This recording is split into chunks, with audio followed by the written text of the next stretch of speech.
Right here is where my dad was driving a car that had a very bad oil leak.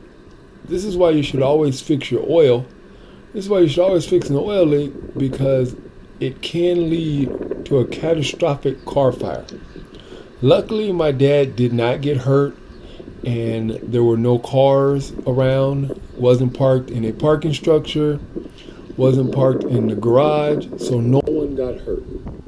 Man, look at that engine. That is crazy.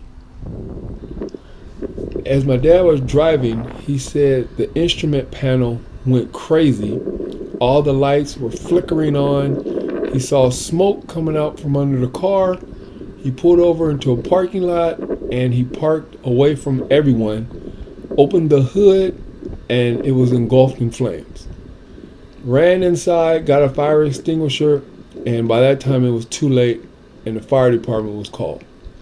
As you can see on the inside, you can see the remaining water left from the fire department. They had to bust out a few of the windows and they had to cut the hood open. The fire got so hot that the ground was affected. And actually, this is another reason why you should have a fire extinguisher with you as well.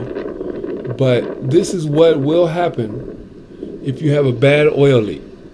So I suggest if you have an oil leak, you do your best to get this fixed, or this could turn out to be your car.